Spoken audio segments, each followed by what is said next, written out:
One man learned exactly when to press a button. With timing and math, he turned ordinary slot machines into predictable sources of cash.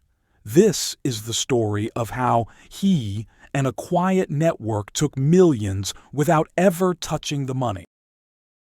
March 2011. St. Louis, Missouri, Ameristar Casino. One of the busiest gambling floors in the Midwest.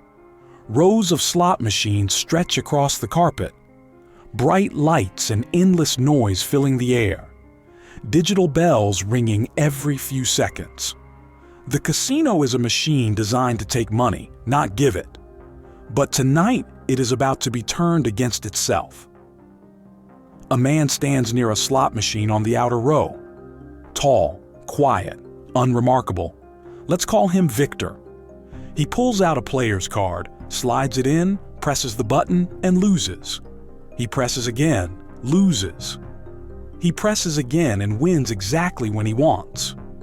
The payout is perfect, too perfect, but only he knows why. Victor looks like a normal visitor.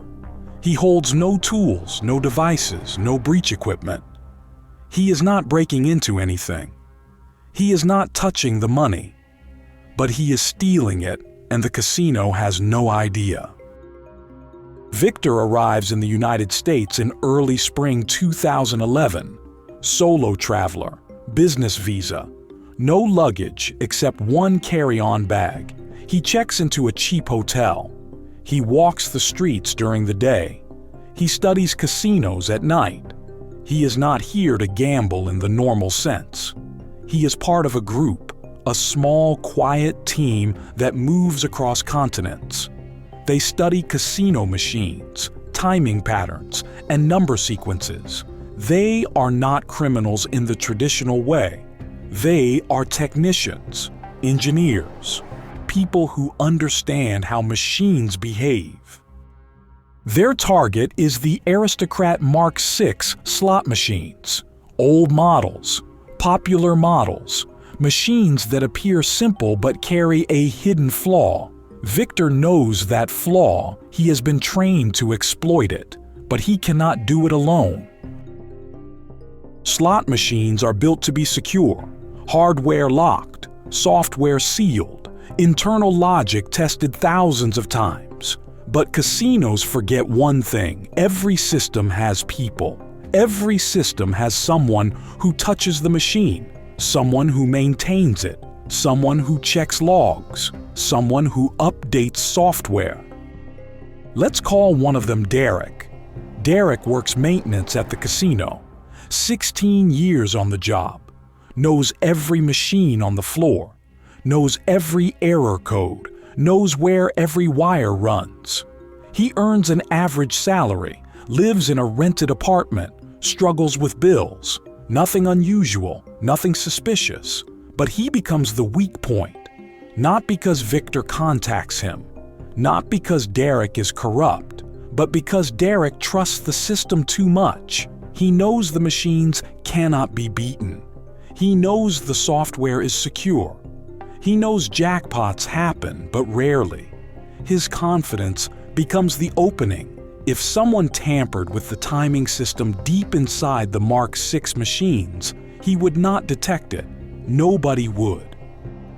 April 2011. Victor sits at machine 184A. He plays slow, small bets, nothing aggressive.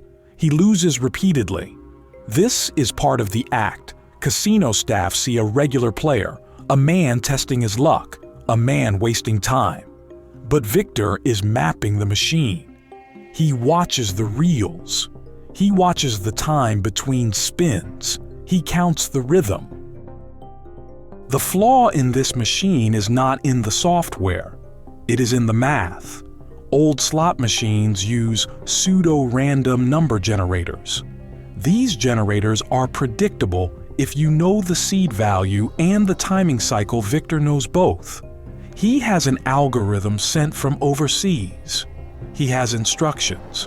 He has a method. He presses the spin button and watches the delay. 3 seconds, 2, 4, each cycle recorded in his memory. He leaves the machine, walks around, returns, presses again. He is not playing the game, he is reading it.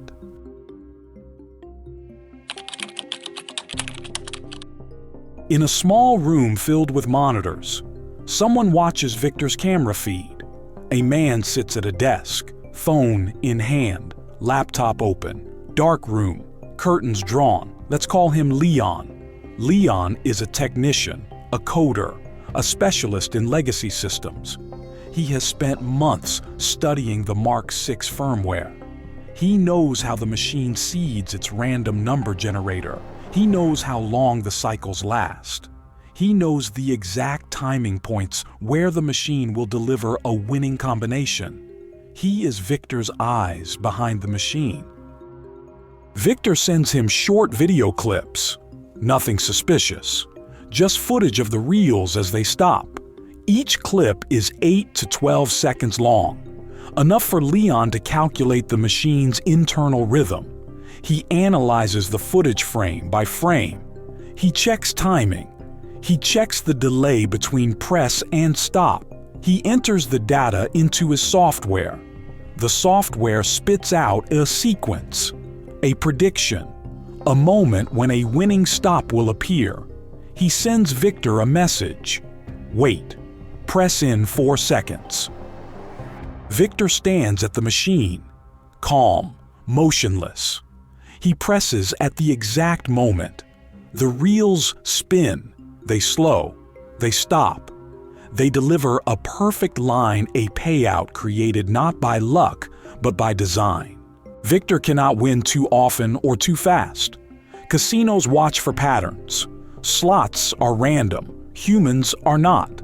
So he blends in, he spins without direction. He loses small amounts. He waits for the next message. Next window in 14 seconds. He places the minimum bet. He touches the button at the exact moment he wins. Every major payout is hidden among dozens of small losses. The pattern is buried, invisible, impossible to detect by eye. Security sees nothing unusual, just a man losing slowly and getting small wins. But Victor is building something, a soft curve that rises one controlled win at a time. By the second hour, he is up 5 figures, roughly $12,500. By the third, 6 figures, roughly $125,000. But the money does not go into his pocket yet. The casino floor shifts through the night. People leave, people arrive, machines ring, drinks flow, new dealers come on shift, supervisors rotate.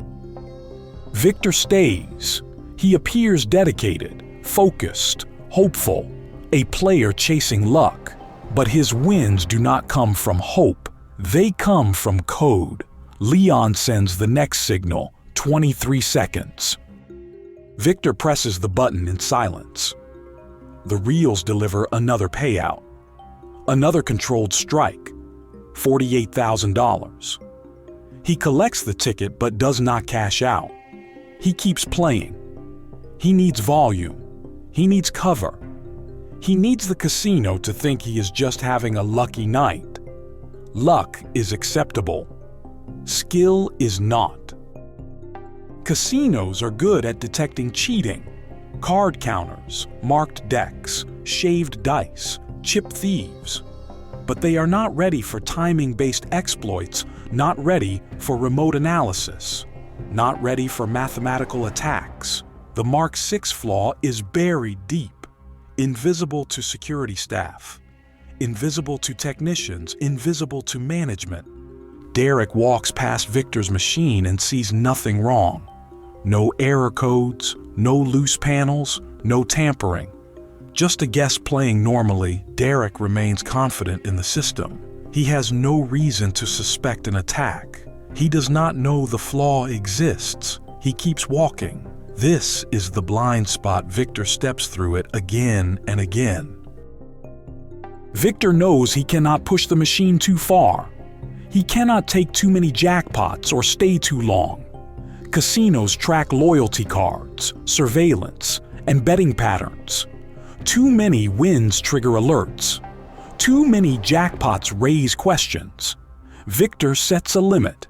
2 hours, then move. He cashes out his first ticket. A modest win, $6,000. Then another, $8,200. Then a larger one, $22,500, all reasonable, all within expected variance. He pockets the slips, walks out calmly, gets into a rented car, and leaves. No alarms, no confrontation, no questions. The next night, he goes to a different casino. Hollywood Casino. New environment, same machines, same flaw. He repeats the routine, records timing, waits for signals, wins again. 3 casinos in 3 nights, each one hit, each one unaware. Victor is not the only one. 4 other operatives are working across the country, each one trained the same way, each one equipped with the same algorithm, each one sending footage to Leon. They move quietly, carefully, city to city. They do not communicate on casino property. They do not meet in public. They do not draw attention. Their method is simple and cold. Record, transmit, calculate, press, collect, leave. A distributed system built to exploit another system.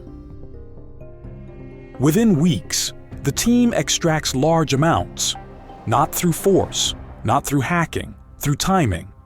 Casinos believe the wins are random, outliers, lucky streaks. But the pattern grows quietly and invisibly. Leon keeps records in a notebook, dates, locations, amounts. He tracks everything, adjusts calculations, refines the system with every result. Victor receives updated formulas, new timing windows, improved prediction models. The team becomes sharper, faster, more confident. But confidence can be dangerous. Somewhere in the cycle, a mistake appears. A small one, easy to miss, but it changes everything. Victor arrives at a casino he visited before, River City Casino, one he should avoid, one where he already won. But he needs one more session, one more controlled run, more payout before leaving the state. He sits at a Mark 6 machine near the back row, not the same one as before, a different unit with a different pattern. He presses the button and loses, presses again and loses, presses again and records. He sends the footage to Leon. Leon watches, calculates, types quickly. He sends back a message. Good cycle. Window in 38 seconds. Victor waits. He touches the button and wins. $37,000. But something is different. A security guard near the roulette table turns his head, looks briefly in Victor's direction. Not suspicious, not focused, just coincidence. Victor registers the moment. He keeps playing and waits for the next signal. He times the press and wins again. $58,000. Another perfect alignment.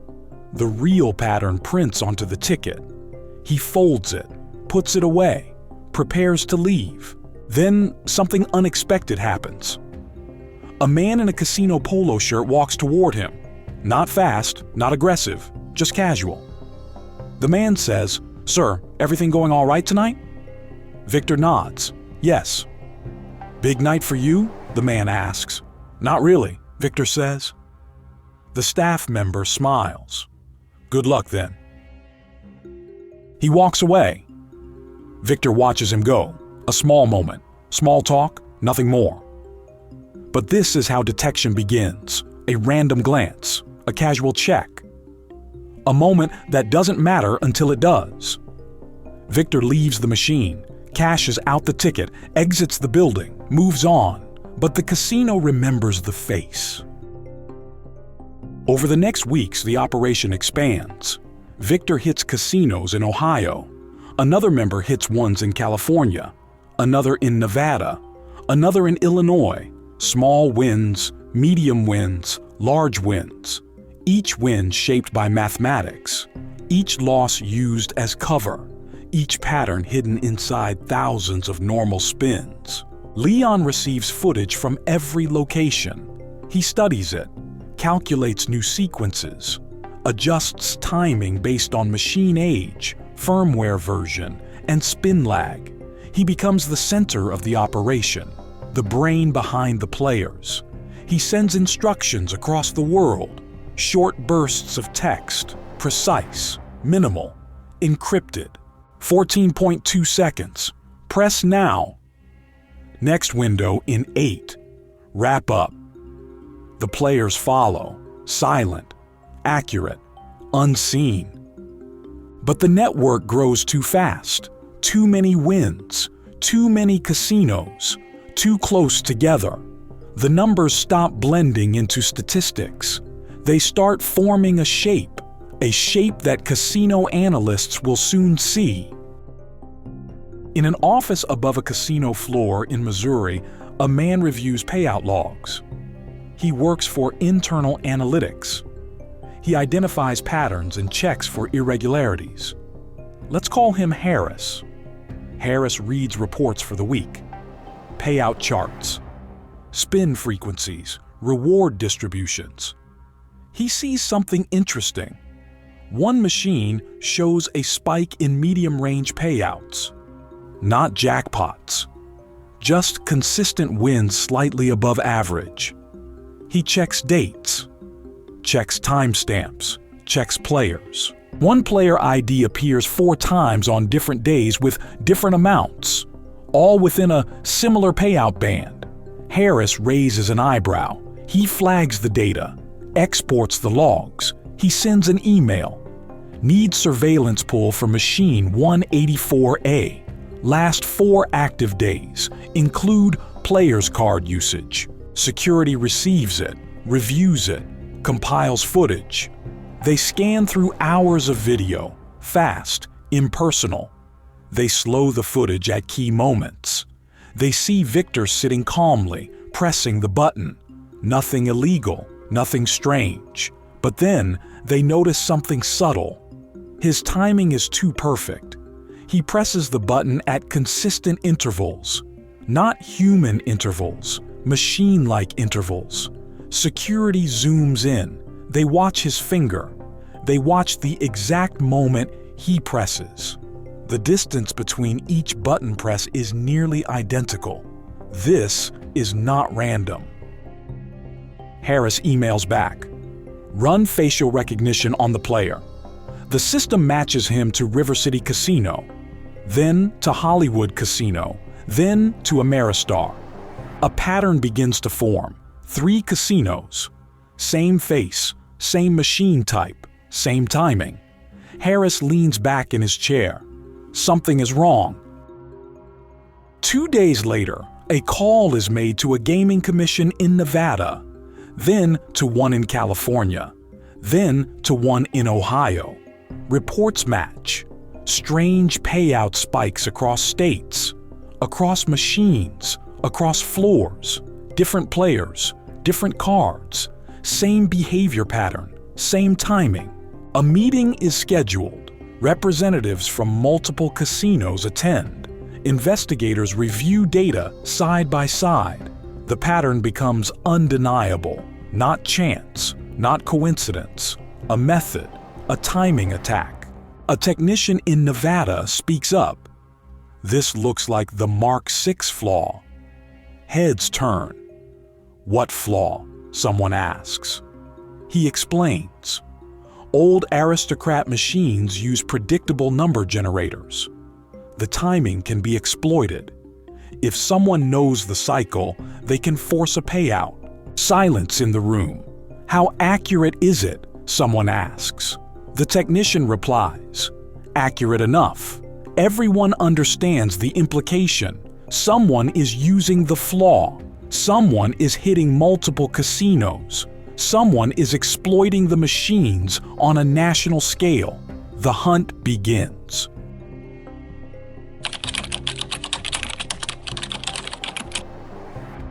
Victor arrives at a casino outside Kansas City, Harrah's. He begins the same routine: sit, record, send, wait. Leon calculates the next window. He sends the message. Press in 6 seconds. Victor presses and wins $24,000.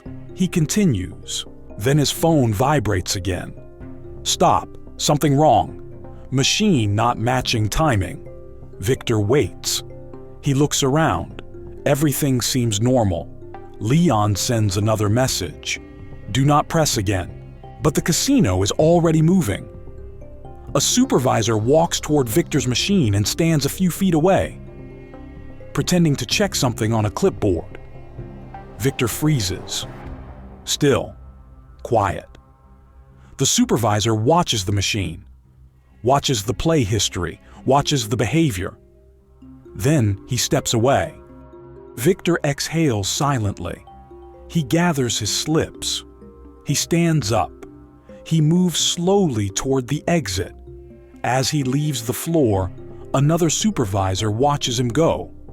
2 staff members radio each other. Subject moving toward door. Copy, follow at distance. Victor steps outside. Air hits him, cold, sharp.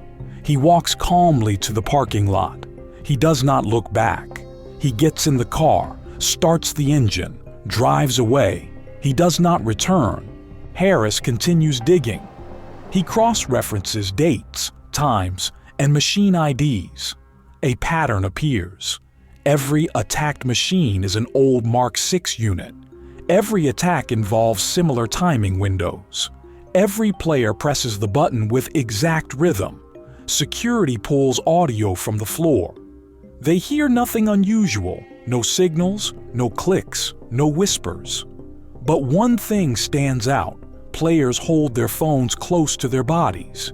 They check their pockets often. They keep screens dim. They watch the reels with unusual focus. Harris contacts federal investigators. They take interest immediately. A team arrives with badges and briefcases. Their expressions neutral. They ask for logs, timestamps, player IDs, surveillance records. They study it all. Hours of footage, days of play, weeks of patterns. They reconstruct movements, build timelines, connect people. Victor's face appears in multiple states, different casinos, same approach, same method. He becomes the focal point. Investigators track Victor's rental cars. They check hotel receipts. They check ATM withdrawals. They check cell tower data. They find movement patterns. City to city, casino to casino, linear, predictable. They follow the digital trail. It leads to a single phone number, one used rarely, one that receives short bursts of messages. They examine the content. The texts are encrypted, short sequences, numbers, timestamps. But one message leaks through, a partially decoded line. Next window. Investigators understand the meaning. A remote guide, a helper, someone calculating timing. They trace the number. It leads overseas, straight to Russia. This confirms everything. This is not a lone gambler, not a lucky player. A coordinated attack, a multi-person operation, a team exploiting legacy machines across the United States. The FBI steps in.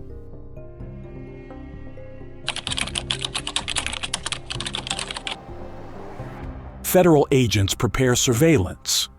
They monitor casinos across several states. They wait for the next hit. Victor arrives unexpectedly at a casino in Cincinnati, Hard Rock Casino. He walks in calm and neutral, focused. He approaches a Mark VI machine. He sits. He begins the routine. Record, send, wait. Agents watch from the second floor in plain clothes with hidden earpieces. Silent. Leon sends the next window. 6 seconds. Victor presses. Win. $31,500.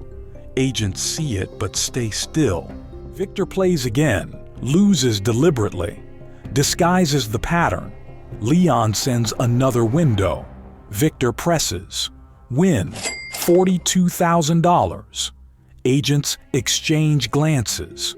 This is the moment they were waiting for. They move casually and quietly. No rush. They walk toward Victor. He presses the button again. Loses. Acts frustrated. An agent steps beside him. "Sir, can we speak with you for a moment?" Victor doesn't react at first. Then he looks up.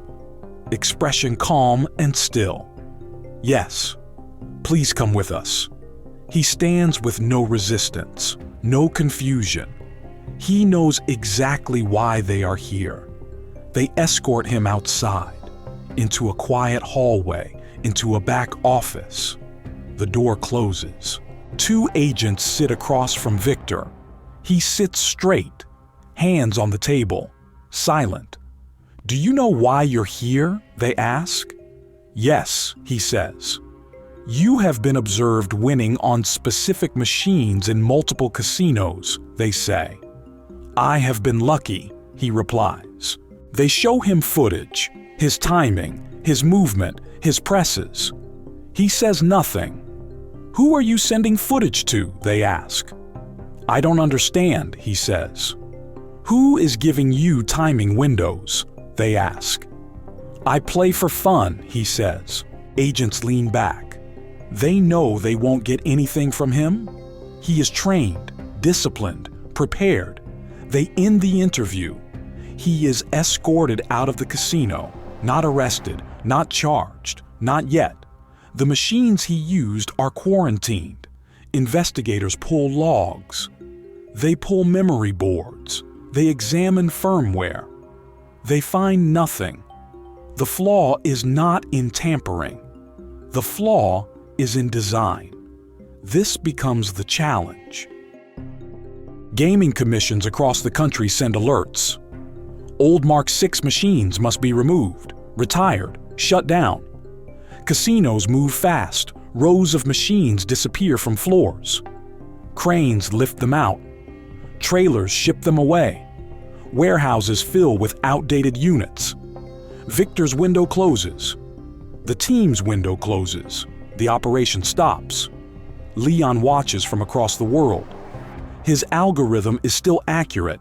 His timing still perfect. But there are no machines left to exploit. He closes his laptop, deletes the software, shuts down the device. He disappears. Investigators estimate total losses. Millions taken, not in one hit, not in one night, but across months, across states, across machines. Casinos file reports. Crime labeled sophisticated timing fraud, a rare category, a strange one, hard to define. Victor is banned from every major casino chain. His photo circulated, his file marked. But prosecution is difficult. No tools, no devices, no tampering, no physical theft. He pressed a button and got a win at the right moment. The flaw belonged to the machine, not to him. The case fades quietly. The team dissolves. The machines are gone. But the story survives. A technician who stole millions without touching the money. A flaw hidden in plain sight. A secret buried inside an old machine. A pattern disguised as luck. A heist completed through timing, not force. Through code, not violence. Through patience, not risk. Everything ends without a clear winner, without a clear ending, without a complete explanation, just a gap in a system, a moment in history, a method that worked until it didn't. Who else learned the same flaw before it disappeared?